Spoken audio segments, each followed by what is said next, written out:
All right. This video is just going to be about it's well, it's Anna's article number 732 right here. So you took an oath to defend and preserve the Constitution for all members of the military and police forces. And I believe this is extremely important. Oh, by the way, House is back. What a great show. The guy's a total jerk, but it's funny, and I love smart shows like that. So I'm just going to go ahead and read this because right now I'm reading up on a lot of Anna's articles that she's written that I don't believe I've ever read. There's probably 200 or 300 that I haven't read out of the 12 or 1300 that she has now. So being a veteran myself, having taken an oath to preserve and defend the Constitution, I didn't know that there was three constitutions. Matter of fact, I thought what most people are taught, and that's that I was a U.S. citizen, and that meant I had certain rights and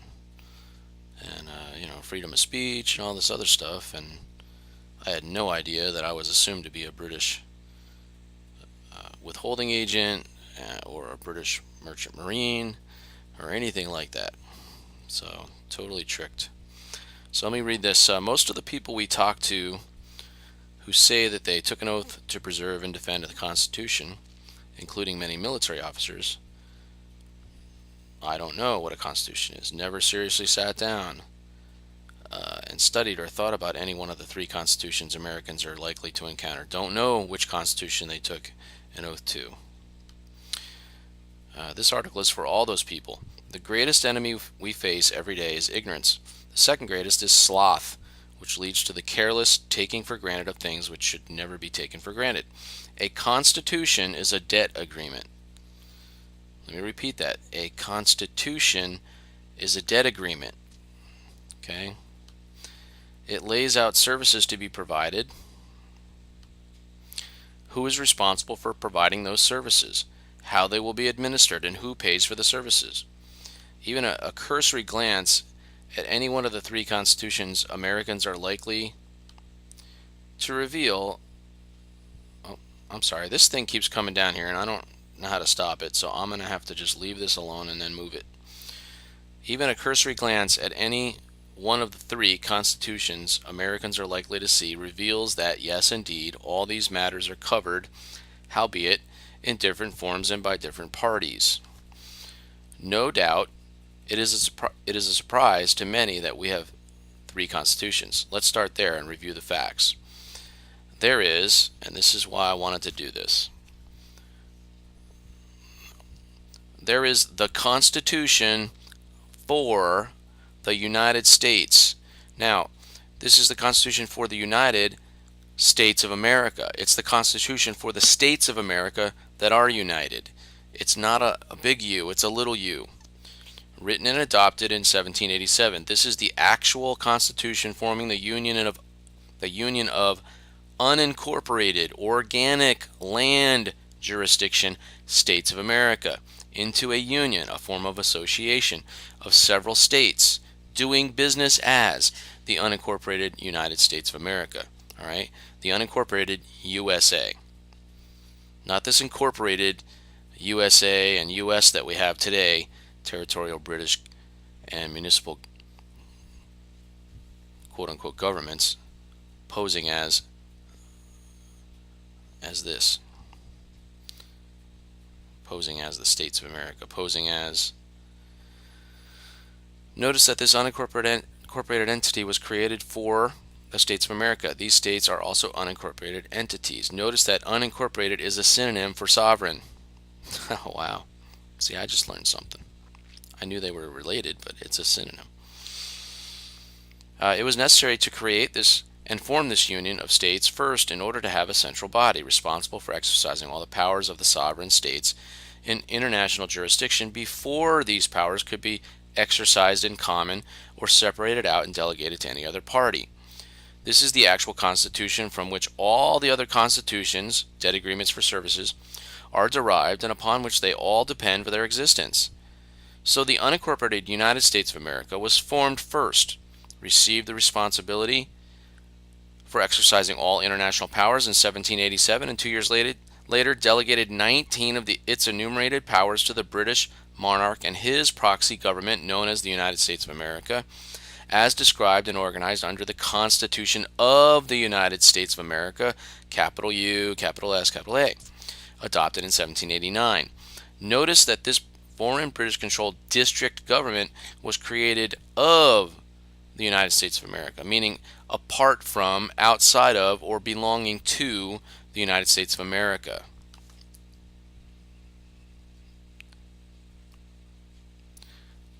Whereas the first Constitution was an agreement between the national governments of the individual sovereign states to form a union and to mutually operate both their international land and international sea jurisdiction powers under a supranational union of their states known as the unincorporated United States of America. All right, capital U, capital S, capital A. The second Constitution delegated 19 of those international powers to a foreign territorial government run as a proxy government under strictly delegated powers by the British monarch.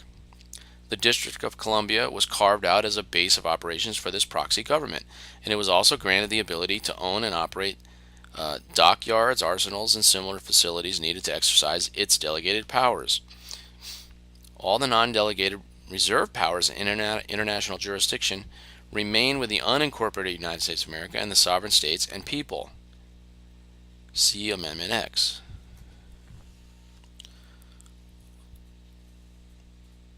Okay, all the non-delegated, quote, reserved, unquote, powers in international jurisdiction remain with the unincorporated United States of America and the sovereign states and people. I already read that.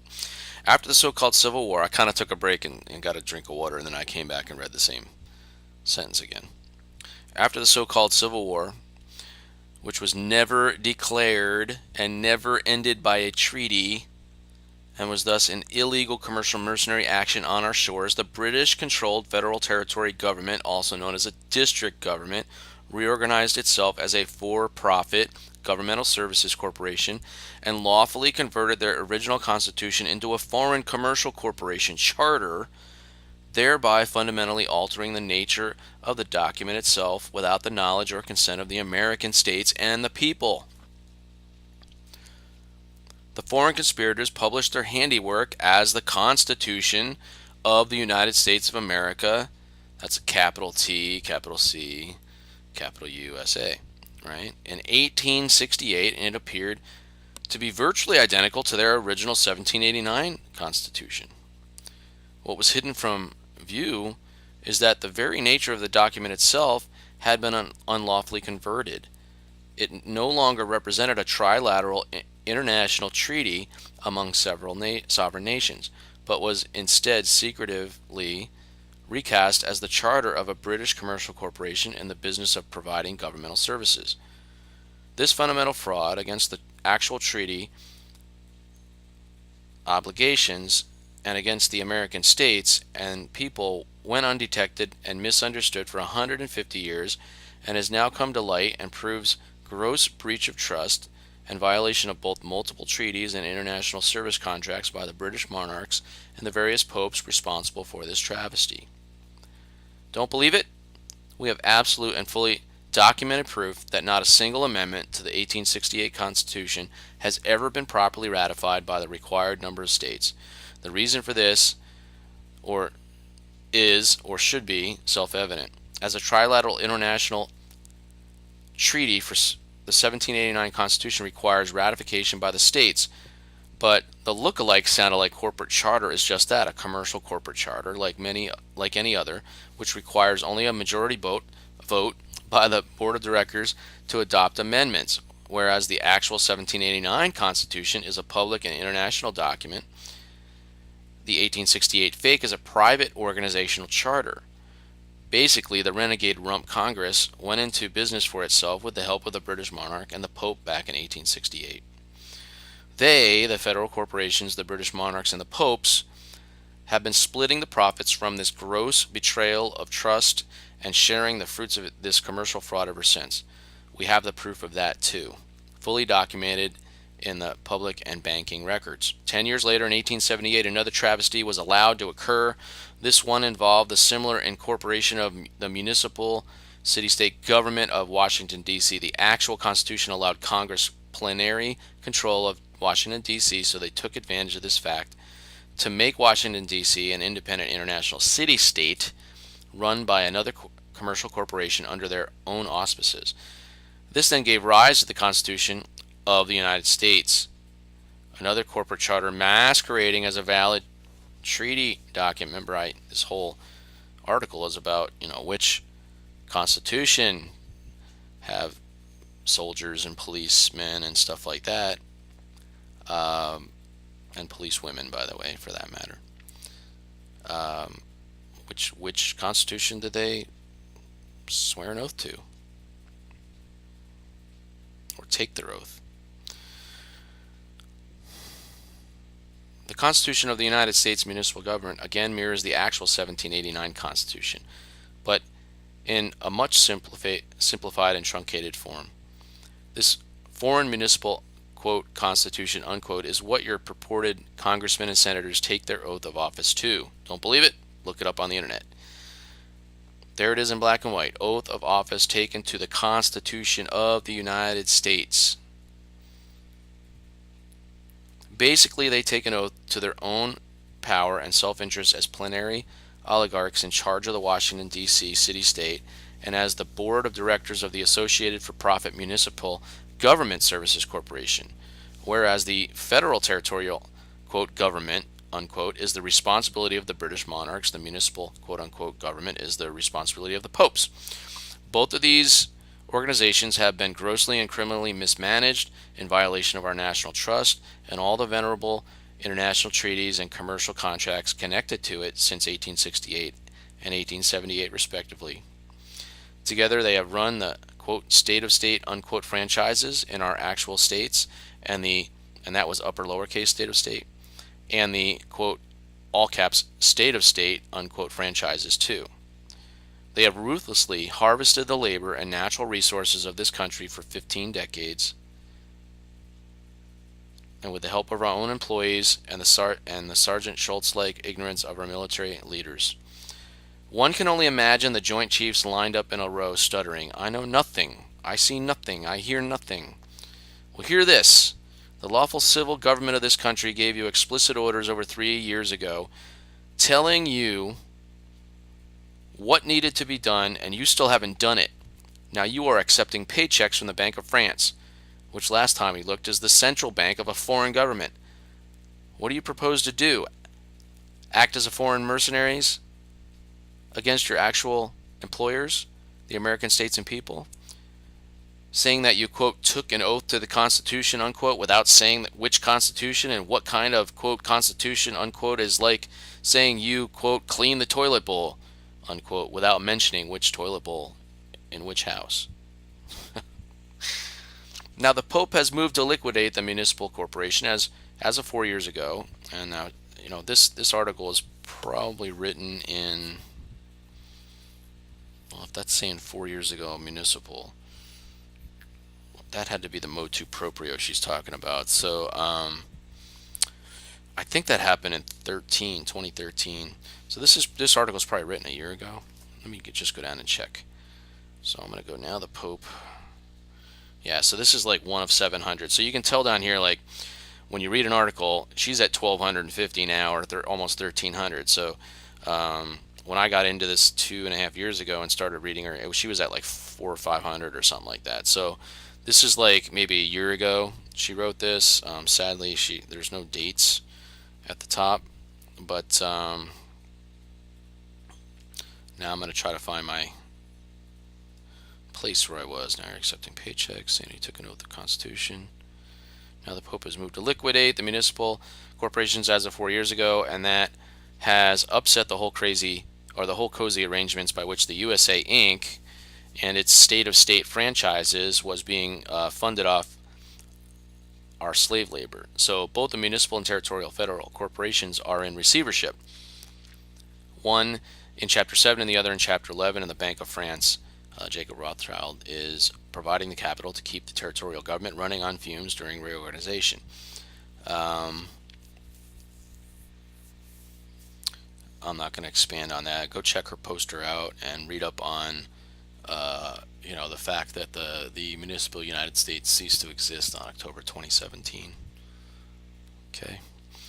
Gentlemen, there are three governments on this continent, one of which, the unincorporated United States of America, is the paramount security interest holder and priority creditor of every territorial and municipal government and every franchise of all these governments worldwide. The other two are bankrupt multinational corporations that have nothing to do with us other than the fact that they have been operated in gross breach of trust and commercial contract on our shores while you have all collected your paychecks and snored on. One entity in this mess is owed all the wealth and owns all the assets of virtually every incorporated entity on this planet, including the commercial banks, which are all technically bankrupt too. And this entity just happens to be the lawful government of this country operating under the actual Constitution of this country, the Constitution for the United States of America. The other two multinational corporations responsible for this deplorable situation are under the administration of bankruptcy trustees named by secondary creditors, international bankers, which are themselves in receivership to us. Let us suggest that, one, you probably meant to take your oath to the actual Constitution, didn't you? And two, to the extent that you were deceived into taking an oath to any other foreign, quote, constitution, unquote, by mistake, that oath is null and void. So upward and onward and no excuses. This is not a matter of any dispute requiring any legal process to determine the facts. Both the British monarchs and the Pope have admitted the facts and have withdrawn from the, quote, field of battle, unquote, over these issues. That's why the municipal corporations are in voluntary bankruptcy, and that is why the territorial corporations are in Chapter 11. Now, she wrote this again a year ago, and I think it was about 5 or 6 months later that the municipal United States went under. So, municipal government, the United States Incorporated.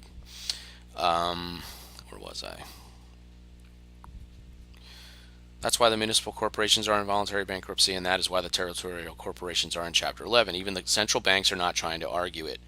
They know where things stand because it was their stated intention and past practices to claim our assets as, quote, abandoned property, unquote. As of 2015, we, the American states and people operating our lawful international government, the unincorporated United States of America, reissued our sovereign letters patent, established new service contracts with different federal service providers, and in 2017 we completed our international claims process and established our private indemnity bond upon the United States Treasury in 1789, or established our private indemnity bond upon the United States Treasury 1789. So the U.S. Treasury 1789, not something posing to be the Treasury. So, for instance, I'll just expand on that. If you go to the top of like an IRS statement, if you will, and look at it, it'll say Internal Revenue Service, Department of the Treasury.